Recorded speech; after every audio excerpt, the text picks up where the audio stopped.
আছেন। আর অত্র এলাকার এই বিধানসভা সমস্ত মা ও বোনেরা সবাইকে আমি হার্দিক অভিনন্দন ও শুভেচ্ছা জানাচ্ছি। বন্ধুগণ, আপনারা জানেন ভারতীয় জনতা পার্টির 365 দিনের পার্টি। এখানে সারা 365 দিন ধরে কাজ করে, সারা বছর কাজ করে, একদিনের পরিযায়ী পার্টি না। এখানে আমি বারবার বলি, ইলেকশন আসবে, ইলেকশন যাবে।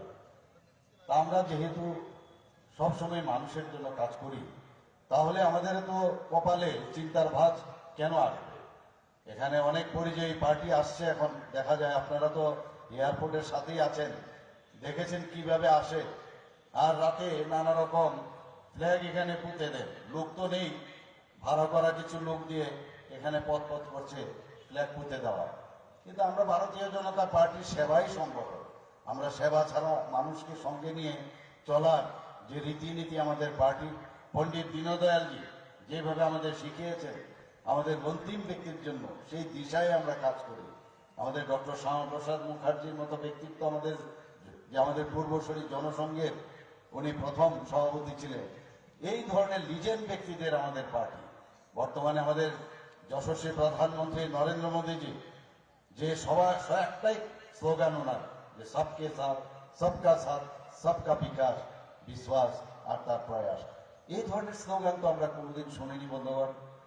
কোথায় আমরা শুনেছি শ্রেণী শত্রু, শ্রেণী শত্রু, এইসব কথা আমরা শুনতাম। কমিউনিস্টরা সবসময় নিজেরা এক একটা শ্রেণীকে আলাদা আলাদা করে, তাদের মধ্যে বিভেদ সৃষ্টি করে, জল ঘোলা করে তার মধ্যে মাছ ধরার চেষ্টা করত। আমরা 70 দশকের কথা এখন আমাদের মনে পড়ে, যখন আমরা স্কুলে যেতাম 70 দশকের গোড়ার দিকে, স্কুল কলেজে যখনই আমরা গেছি, সেখানে কি লেখা থাকতো? Leave the schools and colleges and do red revolution. এইসব স্লোগান আমরা শুনতাম। গণফৌজনা না থাকলে জনগণের আর কিছুই থাকে না। Without people's army, peoples have nothing. এই ধরনের স্লোগান আমরা শুনতে শুনতে আমরা বুঝতাম না জানি কোথার থেকে কি জিনিস নিয়ে এসছে। তাত্ত্বিক কথা আমাদের শোনাতো। সত্যি দুঃখ লাগে, আমরা এই পরিবেশের মধ্যে 70 দশকে বহু লোককে আমরা হারিয়েছি। সেই নৃশংস হত্যাকারী সন্ত্রাস পার্টি, তারা 35 বছর এই ত্রিপুরাকে শাসন করেছে। তাও কি ইলেকশনের নামে, গণতন্ত্রের নামে তারা ল্যাটারাল এন্ট্রি 77-78-এ এরা সরকার এখানে সেই নানা রকম সিএফটি থেকে আরম্ভ করে জনতা পার্টির ছদ্মবেশে ওরা এই ত্রিপুরাকে শাসনভার করে হাতে নিয়েছিল। বন্ধুগণ, ত্রিপুরার মাটি সবসময় এন্টি কমিউনিস্ট, কিন্তু এই ধরনের যে প্রচেষ্টার মাধ্যমে তাদের এই শাসন আমাদের দেখতে হয়েছে।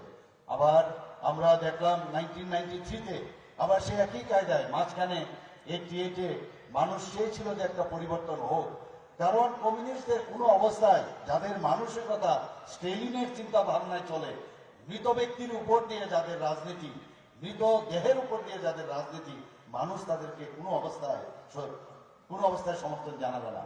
কিন্তু আমরা কি দেখলাম? কংগ্রেসের জোট আমলে টিউডিএস এবং কংগ্রেস, সেখানেও দেখলাম খুন সন্ত্রাসের এক অদ্ভুত এক পরিবেশ সারা ত্রিপুরাতে হয়েছে। এবং পরবর্তী সময়ে আবার তারাই রাস্তা করে দিল যে এখানে যাতে আবার কমিউনিস্ট পার্টি আসে। বিভিন্নভাবে নির্বাচনের নাম ওরা দিত, কিন্তু নির্বাচনের প্রহসন আমরা দেখেছি। ওনারা সাইন্টিফিক রিগিংকে বলতো যে এটাও নাকি সাইন্টিফিক রিগিংও নাকি একটা, এটাকেও মানা উচিত। আর এখন আমাদের এখানে ওরা বারবার বলছে এখানে নাকি গণতন্ত্র নেই।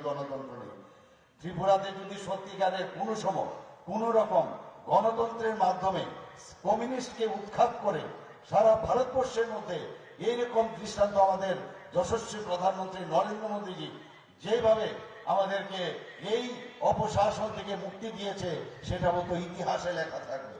বন্ধুগণ, আমার কাছে দুটো জিনিস আমি সবসময় বলি। একটা হচ্ছে যে বর্তমানকে আমরা জানি, অতীতকে আমরা জানি, কিন্তু ভবিষ্যৎকে আমরা জানি না। আমাদের পার্টি আমাদের শিখিয়েছে এমন কাজ করে যাও যে কাজের কারণে সেটা ভবিষ্যতে যে কাজ করবে সেই কাজ বর্তমান হয়ে অতীত হয়ে থাকবে এবং সারা জীবন তোমার তোমাকে স্মরণ করে থাকবে, তোমার পার্টিকে স্মরণ করে থাকবে। আমরা সেইভাবে আমরা কাজ করি বন্ধুগণ। আমরা মানুষের জন্য কাজ করতে চাই, মানুষের মৌলিক যে চাহিদা সেগুলো পূরণ করার জন্য আমরা কাজ করি।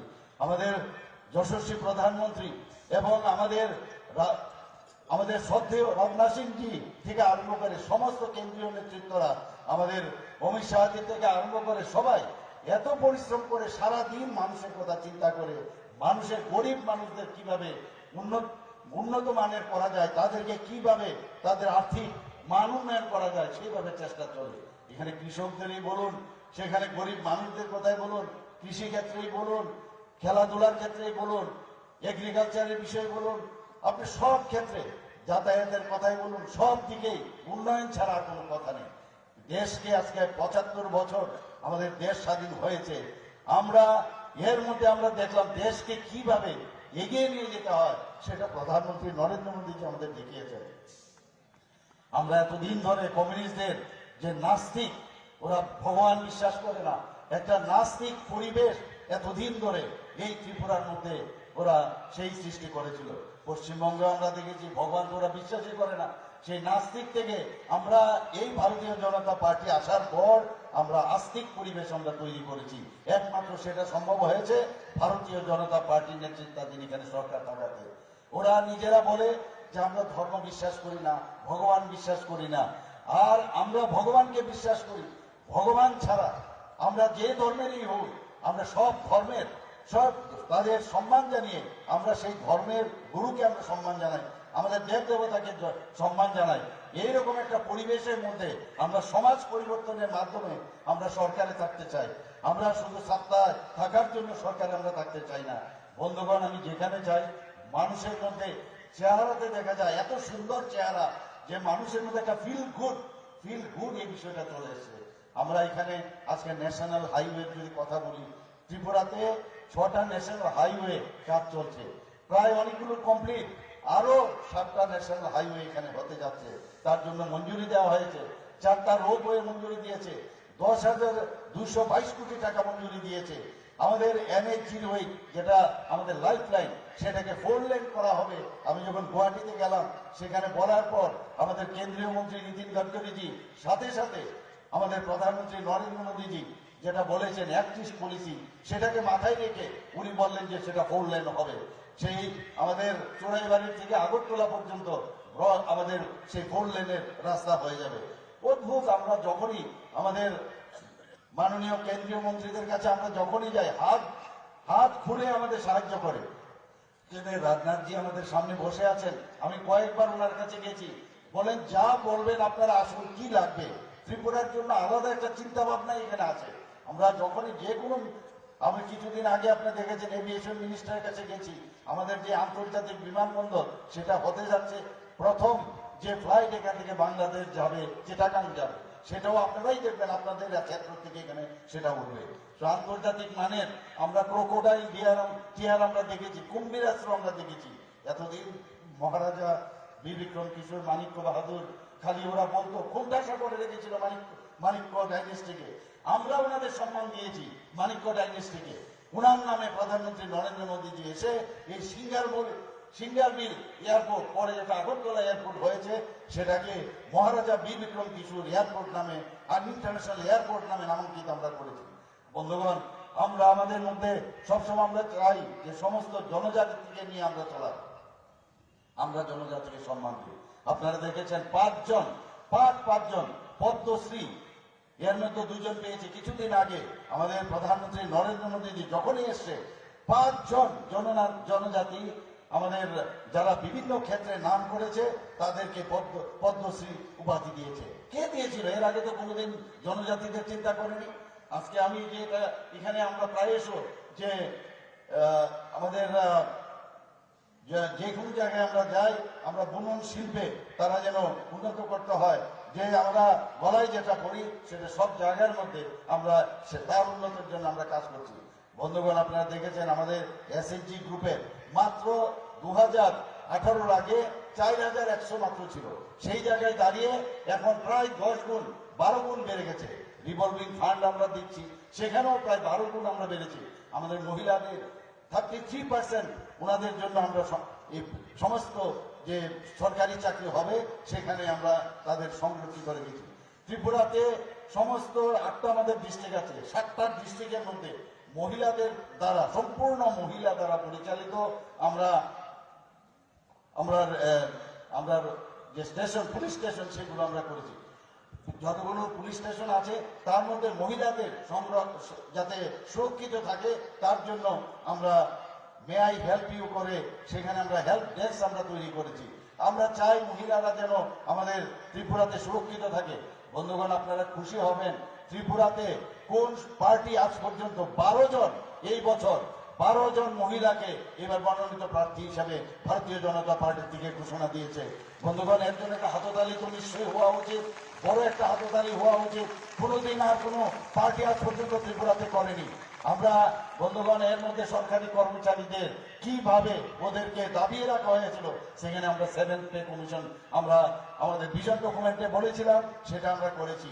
এর মধ্যে দেখুন, আমার পূর্বসূরি আমাদের মাননীয় মুখ্যমন্ত্রী যিনি ছিলেন বিপ্লব কুমার দেব 3% দিয়ে উনি ঘোষণা করে গেছেন। আমি আসার পর সেখানে 5% আবার দিয়েছি। শুধু তাই না, এবার কিছুদিন আগে আমরা 12% দিয়েছি, অর্থাৎ 20% দিয়ে ঘোষণা করেছি। বন্ধুগণ, আমরা মানুষের সাথে চলতে চাই। আর প্রধানমন্ত্রী নরেন্দ্র মোদীজি যেভাবে সরকার স্বচ্ছতার সাথে চালাচ্ছেন, স্ক্যাম নেই, কোথাও স্ক্যাম নেই। আগে আমরা দেখতাম, এর আগে যে সরকার ছিল ইউপিএ সরকার, খালি স্ক্যাম স্ক্যাম স্ক্যাম, মানে এটা যেন একটা নর্মাল বিষয় যে সরকার চালালে স্ক্যাম করতে হবে। আমাদের ত্রিপুরা সরকারও প্রধানমন্ত্রীজির অনুসরণ করে নো স্ক্যাম, কোন কারোর ক্ষমতা নাই স্ক্যাম করার জন্য। আমরা স্বচ্ছতার সাথে আমরা এখনো চালাচ্ছি, আগামী দিনও চালাবো, সেই দিশায় আমরা কাজ করি। বন্ধুগণ, আপনারা দেখেছেন এর মধ্যে ট্যাট উত্তীর্ণ সমস্ত যারা আমাদের উত্তীর্ণ যারা পাশ করেছিল তাদেরকে সবাইকে আমরা 3000-এর উপর আমরা চাকরি দিয়েছি। শুধু তাই নয়, জেআরবিটির রেজাল্ট আমরা বের করেছি, কোথাও অস্বচ্ছতার কোন রকম কেউ আঙুল দেখাতে পারবে না। আপনারা এর মধ্যে যে স্পেশাল এক্সিকিউটিভ 6100-র মতো আমরা সেই পোস্ট ক্রিয়েট করেছি, তার অ্যাডভার্টাইজমেন্টে তারও প্রক্রিয়া চলছে, কোথাও কোনো সমস্যা নেই। 1000-এর উপরে কনস্টেবল নিয়োগ করেছি, সেটারও কোনো সমস্যা নেই। আগে কি হতো, যদি লাইনে আসেন আমার পার্টি করলে তবেই আপনার চাকরি পাবেন। আমাদের প্রধানমন্ত্রীজি সবসময় বলেন স্বচ্ছতার সাথে করবেন। আমরা মেরিটের উপর ভিত্তি করে আমরা চাকরি দেব। মেরিটের উপরে যে যে জায়গার যে ধরনের মেরিটের প্রয়োজন তাকে আমরা নিয়োগ করব। আমরা সেই দলবাজি রাজনীতি আমরা করি না। বন্ধুগণ, অত্যন্ত দুঃখের এবং পরিতাপের বিষয়, আজকে সেই কংগ্রেস সিপিএম একসাথে বেরিয়েছে। আপনাদের এলাকায় মাঝে মাঝে শুনি যে সেই কংগ্রেসের লাল পতাকা আর কংগ্রেসের যে ফ্ল্যাগ ছিল সেটা লাল পতাকা হয়ে গেছে, আর কংগ্রেসের যে ফ্ল্যাগ ছিল ত্রিরঙ্গা সেটা আপনার হয়ে গেছে লাল পতাকা। সব মিলে মিশে একাকার। একজনের কাঁধে একটা সেই সিপিএম এর ফ্ল্যাগ, আরেকজনের কাঁধে কংগ্রেসের ফ্ল্যাগ। অদ্ভুত একটা সিচুয়েশন। আপনাদের এখানে শুনি মাঝে মাঝে বের হয় জিন্দাবাদ জিন্দাবাদ। কালকে দেখলাম 10 জন লোক আসছিল। আমি বড় দুঃখ লাগলো যে ওদেরকে এই 2023-এর পর খুঁজেও পাবেন না, মাইক্রোস্কোপ লাগবে আমি নিশ্চিত। এখানে বরজলা কেন্দ্রে কোথাও আর সেই সিপিএম থাকবে না। বন্ধুগণ, আমাদের ডাবল ইঞ্জিনের সরকার। আমি এখনো সেই বন্ধুদের বলবো যে এখনো সময় আছে। সেই ডাবল ইঞ্জিনের সরকারের আমাদের যিনি চালক তিনি হচ্ছেন প্রধানমন্ত্রী নরেন্দ্র মোদীজি, এবং ত্রিপুরা সরকারের আমরা আরেকটা ইঞ্জিন, এবং তার বগিগুলো এখনো খালি আছে। আপনারা সময় আছে, দরজা খোলা আছে, তাড়াতাড়ি চলে আসুন, পরে কিন্তু দরজা বন্ধ হয়ে যাবে। এখানে এই কংগ্রেসের কয়েকজন বন্ধু আমি অদ্ভুত লাগে, ওরা ওই মাঝে মাঝে ফুটবল খেলে যখন ওদের প্রতি বছর চেঞ্জ হয় দেখবেন, ওই এক ক্লাবের থেকে আরেক ক্লাবে যাওয়া, এরা তো প্রতি বছরে দেখে নাম পরিবর্তন করে। আজকে তৃণমূল, কালকে কংগ্রেস, তারপরে বিভিন্ন নামে বিজেপি, তারপরে আবার কংগ্রেস, এইরকম সারা জীবন করে গেছে। কিন্তু উদ্দেশ্য নিজস্ব ব্যক্তি স্বার্থের জন্য এরা করছে। সত্যিই দুঃখ লাগে। আর অঙ্গভঙ্গির কথা বলে তো লাভই নেই। কালকে ওদের এক নেতাকে দেখলাম সে ঢুল বাজাচ্ছে আর সামনে আমাদের ফটো নিয়ে নাচছে।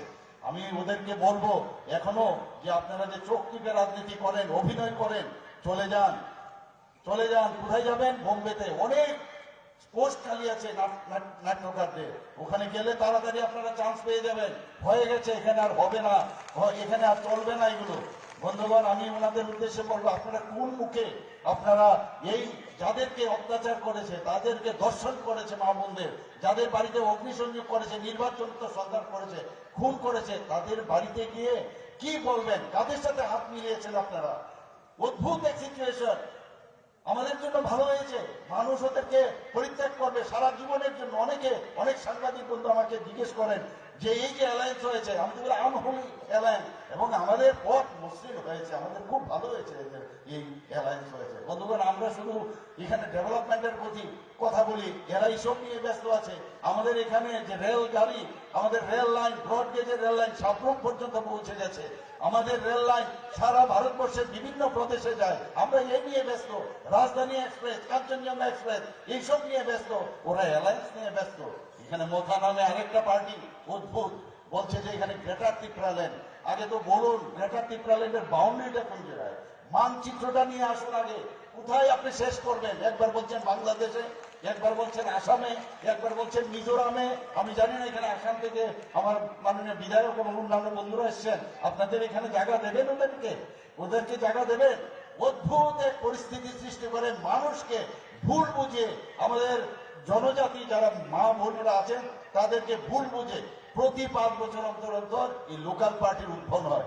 আমি এখনো বলছি যে ত্রিপুরাতে কোনো অবস্থায় গ্রেটার ত্রিপুরাল্যান্ড আমরা মানছি না, মানব না, কোনোদিন হতে দেব না।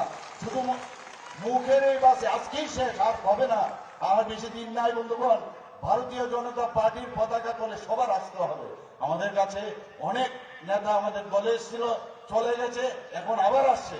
আস্তে আস্তে করে সমস্ত ফ্ল্যাগ দেখবেন পড়ে আছে নিচে, আর ঝান্ডা উঁচা रहेगा किसका? ভারতীয় জনতা পার্টির এই পদ্ম ফুলের এই ফ্ল্যাগ এখানে উঠবে। এবং আমি নিশ্চিত যে আগামী দিন যে ইলেকশন, আমাদের সাধারণ বিধানসভার যে ইলেকশন হচ্ছে, এখানে দুজন, এখানে যার জন্য বিশেষ করে আজকের এই এখানে নির্বাচনী সভা, আমাদের ডক্টর দিলীপ কুমার দাস, আমার বিশেষ বন্ধু, একজন বিশিষ্ট স্ত্রীরোগ বিশেষজ্ঞ, gynaecologist, associate professor Tripura medical কলেজে ছিলেন, আমরা একসাথে কাজ করেছি। ওনাকে আপনারা 16 তারিখ গিয়ে আপনারা তো দেবেন, অন্যদেরকেও বলবেন পদ্ম চিহ্নে যেন ভোট দেয় এবং বিপুল ভোটে জয়যুক্ত করেন। এখানে যারা বামুটিয়া থেকে এখানে এসছেন, বা আপনারা যারা বন্ধু বান্ধবরা আছেন, বামুটিয়া গিয়ে বলবেন যে আমাদের ভারতীয় জনতা পার্টি, যিনি এখানে এবার মনোনীত প্রার্থী, আমাদের বিধায়ক কৃষ্ণবাবুকেও, কৃষ্ণধন দাসকেও যেন বিপুল ভোটে জয়যুক্ত করে আমরা আমাদের শ্রদ্ধেয় রাজনাথ সিং থেকে শুরু করে, কেন্দ্রীয় মন্ত্রী থেকে শুরু করে সমস্ত আমাদের প্রধানমন্ত্রীকে আমরা ভেট করতে পারি। বন্দে মাতরম, ভারত মাতা কি জয়। নমস্কার।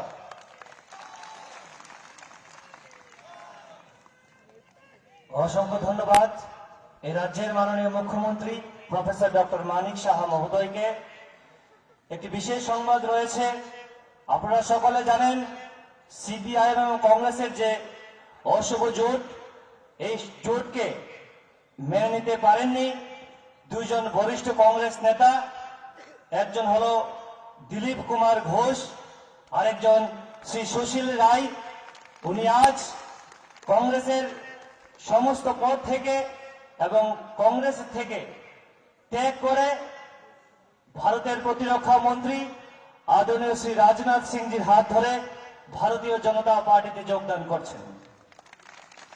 দিলীপ কুমার ঘোষ 1984 সালে এনএসইউ এর সভাপতি ছিলেন, 1986 সালে জেনারেল সেক্রেটারি ছিলেন ইয়ুথ কংগ্রেসের, এবং 1995 সালে ইয়ুথ কংগ্রেস অবজারভার ছিলেন মিজোরামের।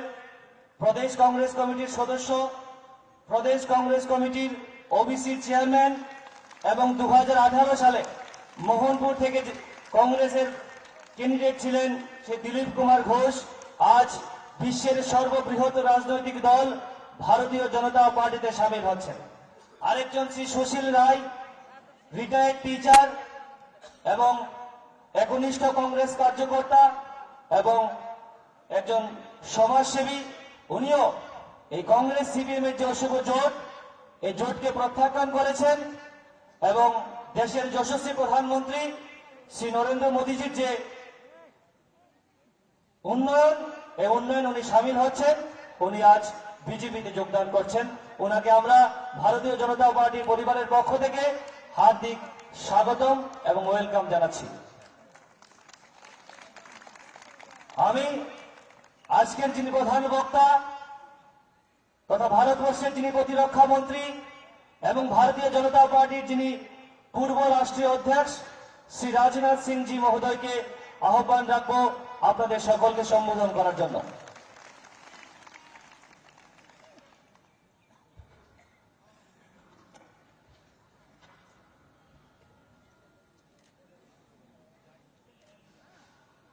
त्रिपुरा राज्य की डायनेमिक चीफ मिनिस्टर, निहायत सज्जन चीफ मिनिस्टर, निहायत शरीफ chief minister,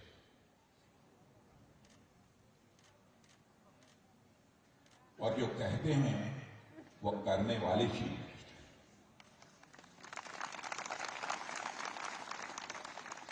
doctor Manik Saha ji, doctor Dilip Das ji, जो आपके विधायक भी रहे हैं और इस बार भी आपके प्रत्याशी हैं, श्री कृष्णधन दास जी एमएलए। कृष्णधन दास जी का आज बोलने का जो मैं तरीका देखा, पहली बार किसी प्रत्याशी को इस तरीके से बोलने का और जनता को संबोधित करने का तौर तरीका देखा। नवेंदु भट्टाचार्य, श्री मुकुल राय, श्री अशित राय, श्री विजय कुमार गुप्ता, श्री कुशिन राय एमएलए असम, और इस सभा में मौजूद मेरे सभी सम्मानित बहनों एवं भाइयों। बहनों भाइयों, मैं कल से इस त्रिपुरा में मेरा पहली बार आना नहीं हुआ है, बल्कि पिछले 20 वर्षों से लगातार मैं त्रिपुरा में आ रहा हूं। त्रिपुरा के सभी अधिकांश क्षेत्रों में जाना मेरा हुआ है, लेकिन भारतीय जनता पार्टी की सरकार बनने के बाद जब मैं त्रिपुरा आया, यह त्रिपुरा मुझे कुछ बदला सा लगता है। आज के कई वर्षों पहले जब मैं त्रिपुरा में आया था, ग्रामीण क्षेत्रों में चले जाइए तो लोगों को बिजली नहीं मिलती थी। गांव में यदि बिजली थी तो लोगों के घरों में बिजली नहीं थी। सड़कें थी टूटी फूटी थी, कहीं सड़कों में गड्ढे तो कहीं ऐसा भी लगता था कि गड्ढों में सड़कें। अजीबोगरीब हालात थे। बिजली के बारे में गांव की बात तो छोड़िए, अगरतला में भी बिजली कभी आती थी कभी चली जाती। वह त्रिपुरा भी मैंने देखा है। और कल जब मैं त्रिपुरा की सड़कों से मैं गुजर रहा था, डॉक्टर मानिक शाह जी भी हमारे साथ थे। यहां की सफाई, यहां के सड़कों को देखने के बाद मैंने कहा कि मानिक शाह जी, त्रिपुरा मुझे अब बदला बदला सा लग रहा है, लगता है कोई अच्छी गवर्नमेंट अब त्रिपुरा में आ गई है।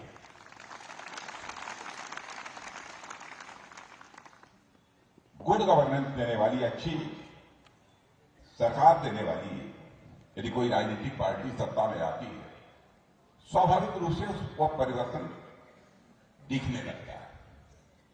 और वह परिवर्तन मैं बहनों भाइयों में कह सकता हूं कि मुझे त्रिपुरा में दिख रहा है।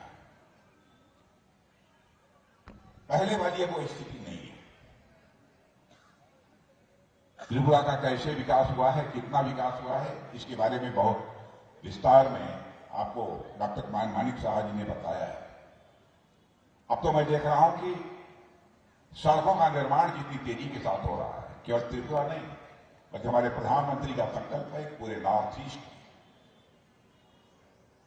हम ऐसी पक्की सड़कों का निर्माण करेंगे जो केवल नॉर्थ ईस्ट तक ही सीमित नहीं होगी, बल्कि हमारी जो आसियान कंट्रीज हैं, आसियान कंट्रीज तक हमारी सड़कें जाएंगी, ताकि हमारे नॉर्थ ईस्ट के रहने वाले लोग, जिसमें कि त्रिपुरा भी शामिल है, अपना कोई सामान, अपना कोई प्रोडक्ट यदि दुनिया के दूसरे देशों को भी भेजना चाहते हैं तो बहुत सहज और सरल तरीके से दुनिया के दूसरे देशों को भी भेज सकें।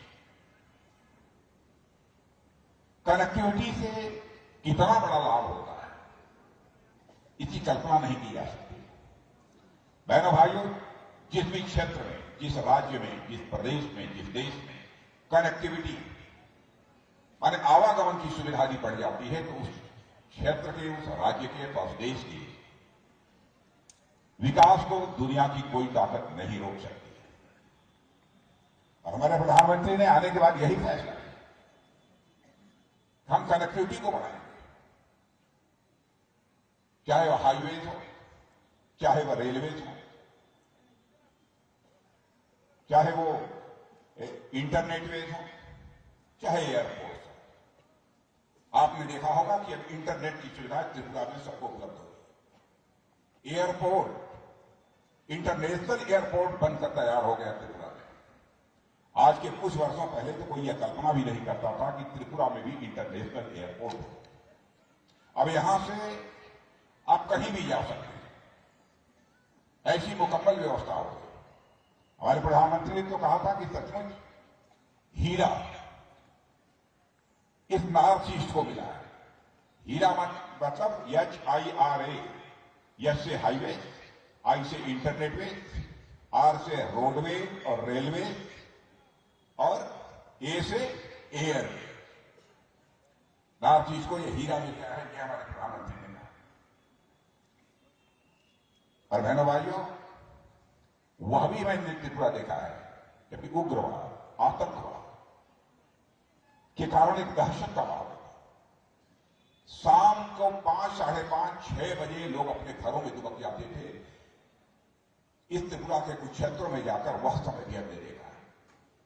लेकिन आज कोई भी मातालाल यदि किसी के ऊपर हाथ उठाने की कोशिश करेगा अथवा उग्रवाद को बढ़ावा देने की कोशिश करेगा, तब उसका स्थान उसका घर नहीं होगा, बल्कि अब सरकार की जेल होगी। ऐसी सरकार इस समय हिंसा को, उग्रवाद को, आतंकवाद को हमारी सरकार किसी भी सूरत में इजाजत नहीं दे सकती।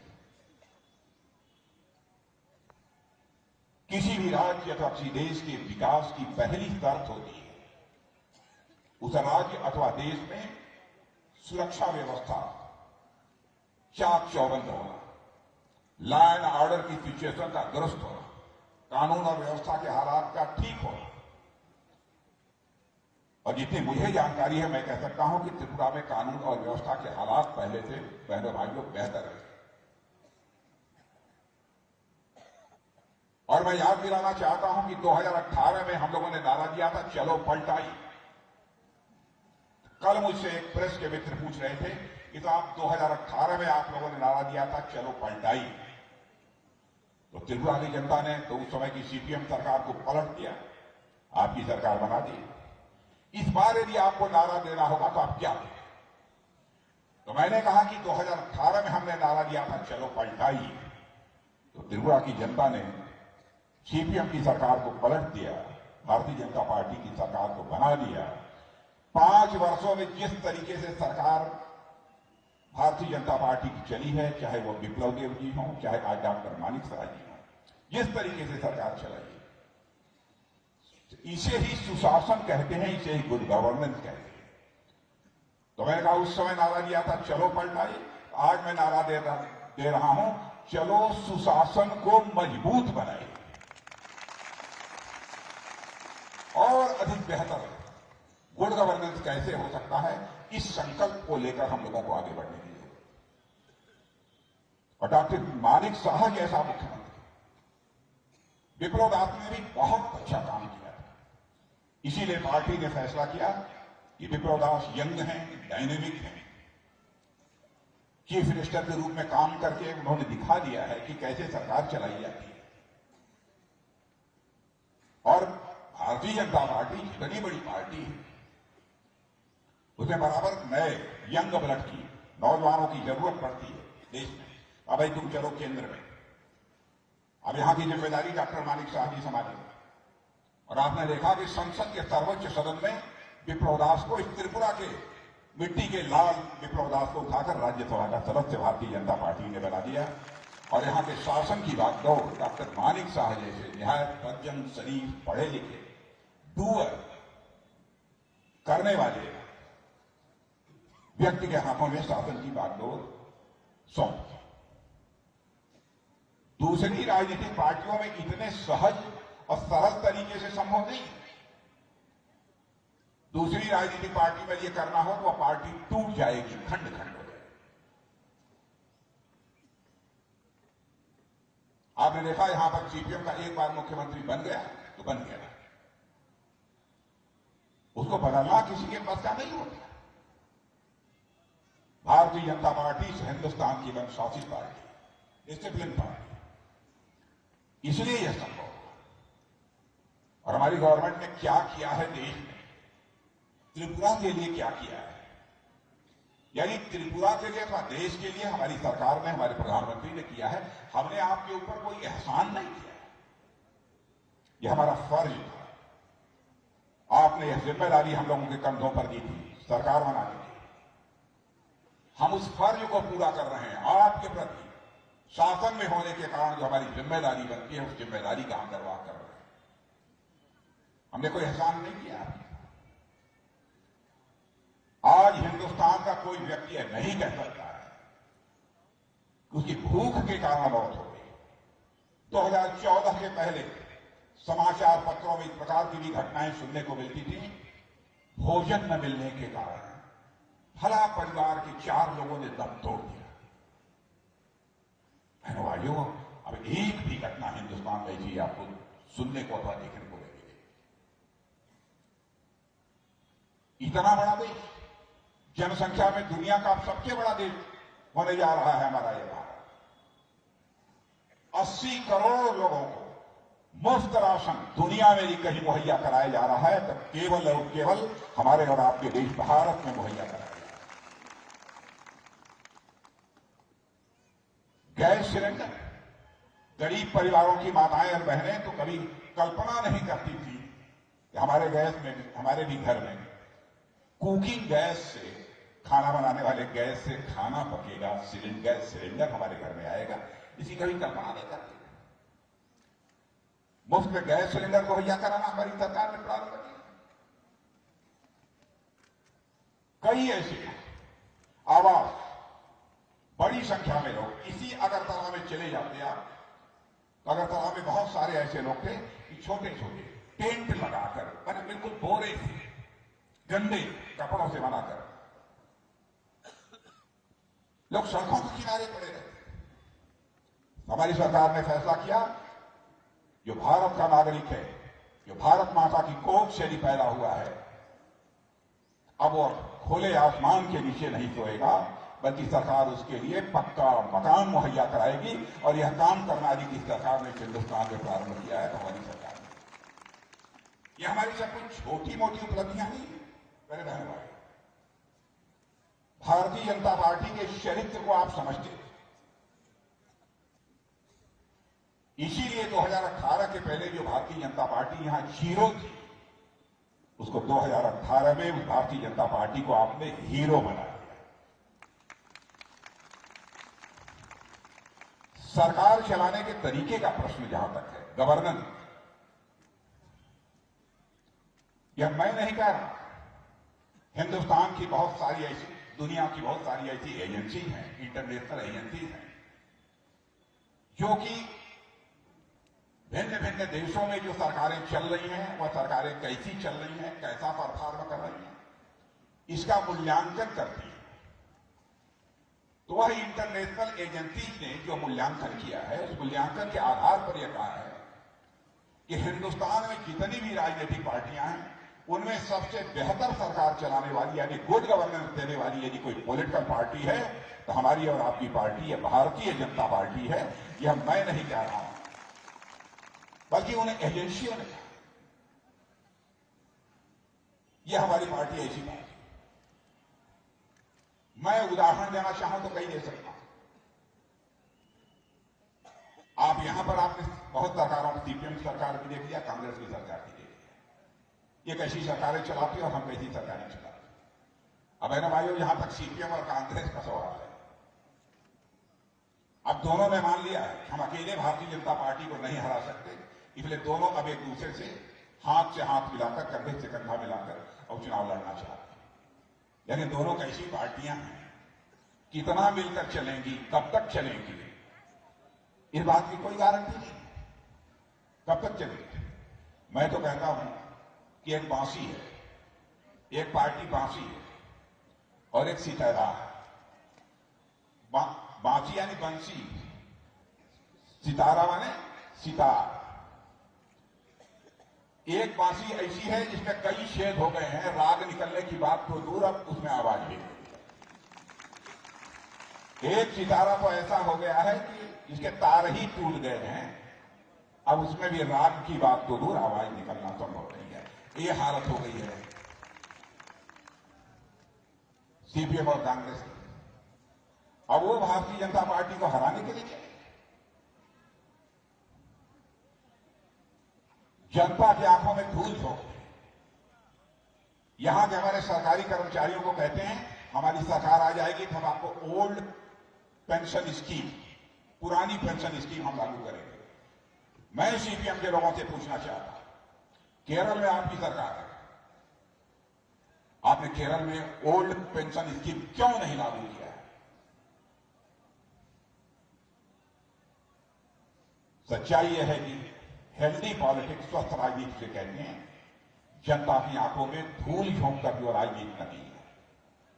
और बहनों भाइयों, स्वस्थ राजनीति वह होती है जो कि जनता में की आंखों में धूल झोंक कर नहीं की जानी चाहिए, बल्कि जनता की आंखों में आंख डालकर राजनीति जो की जाती है वही जो है हेल्दी पॉलिटिक्स होती है, वही स्वस्थ राजनीति होती है, वही राजनीति की जानी चाहिए। आज तमाशा बना दिया है। इसलिए मैं आप सभी लोगों से अपील करने आया हूं कि हमारी पार्टी केंद्र में काम कर रही है, उसके भी कामकाज को देखा है। सारी दुनिया में भारत की प्रतिष्ठा बढ़ी है, भारत की इज्जत सारी दुनिया में बढ़ी। पहले भारत को लोग मानते थे भारत का प्योर देश,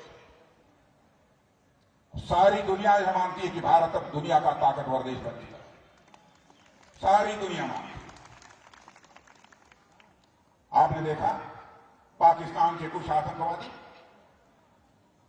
भारत में घुस आए, हमारे सेना के जवानों पर छुपकर कायराना हमला किया, हमारे कुछ जवान शहीद हुए। उसके बाद हमारे प्रधानमंत्री ने हम 2-3 लोगों को बुलाकर मिनटों में फैसला कर दिया, और उसके बाद हमारे सेना के जवान पाकिस्तान की धरती पर जाकर आतंकवादियों का सफाया करने में पूरी तरह से कामयाब रहे। और हमने सारे विश्व को संदेश दे दिया, सारे विश्व को संदेश दे दिया कि हमारे अंदर इतनी ताकत है कि हम इस पार भी मार सकते हैं, और जरूरत पड़ी तो हम उस पार भी जाकर मार सकते हैं। यह भारत के अंदर है।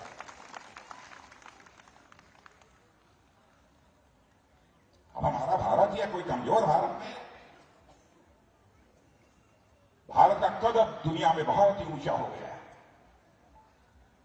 रूस और यूक्रेन की लड़ाई चल रही है, आपको जानकर आश्चर्य होगा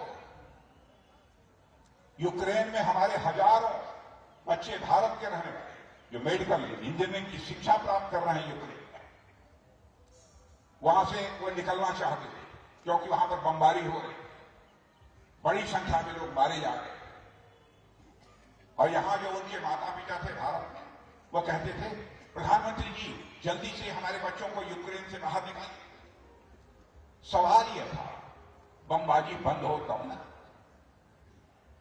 मेरे भाइयों, हमारे प्रधानमंत्री ने टेलीफोन उठाया, रूस के राष्ट्रपति पुतिन से भी बात की, यूक्रेन के राष्ट्रपति जेलेंस्की से भी बात की, जरूरत पड़ी तो अमेरिका के राष्ट्रपति बाइडेन से भी बात की। 4.5 घंटे के लिए युद्ध रुक गया और हमारे लगभग 22-23 हजार यहां के नौजवान यूक्रेन से आए। यह भारत, दुनिया अब धीरे धीरे भारत को एक शक्तिशाली देश, ताकतवर देश, और कभी यह भारत विश्व का नेतृत्व कर सकता है, विश्व गुरु के पद पर फिर से भारत बैठ सकता है। यह विश्वास सारी दुनिया में लोगों के अंदर पैदा हो रहा है। और दुनिया की सबसे तेजी से आगे बढ़ने वाली अर्थव्यवस्था हमारे भारत की होगी, ऐसा भारत बना।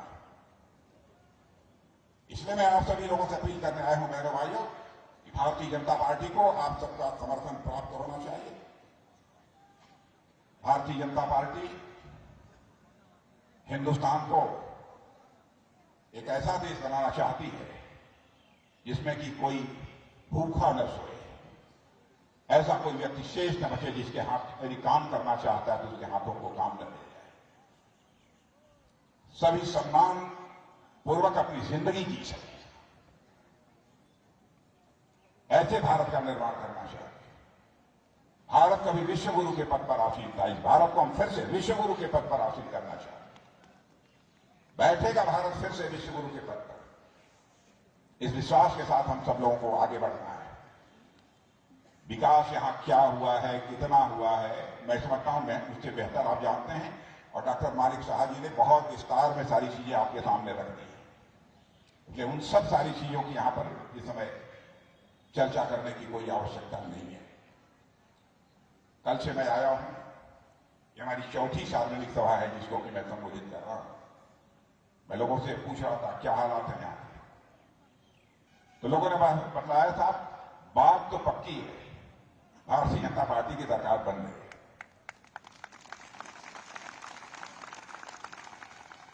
कुछ अपने प्रेस के मित्रों से भी पूछा, वो लोग भी देखे, कहा साहब चिंता मत करिए, दुविधा नहीं है, भारतीय जनता पार्टी की सरकार बन रही है, पक्का है।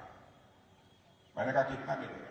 कहा इतना मानकर चलिए कि पिछली बार जितना मिला था उससे कहीं ज्यादा मिलने जा रहा है।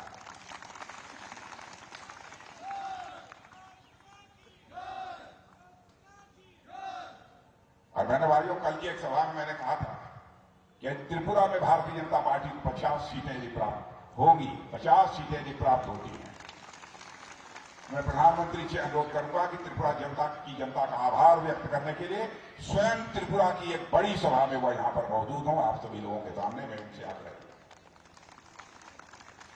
इसलिए इस अवसर पर इससे ज्यादा कुछ न कहते हुए मैं पुनः आप सबको धन्यवाद देता हूं, और मैं आश्वस्त हूं कि हमारे जो भी प्रत्याशी यहां पर मंच पर विराजमान हैं, डॉक्टर साहब, डॉक्टर हमारे दिलीप दास जी और श्री कृष्णधन दास जी,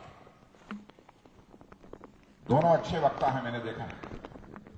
और हमारे कृष्णधन दास जी तो या शरीर से भी ठीक ठाक, आज पढ़े लिखे हमारे योग्य डॉक्टर दिलीप दास जी, अब इन दोनों लोगों को भारी मतों से दिया दिलाइए। ये बात मैं आश्वस्त होकर जाऊं, एक बार तालियां बजा दीजिए तो मैं मान लो कि आप लोग जिताने के मूड में। बहुत बहुत धन्यवाद।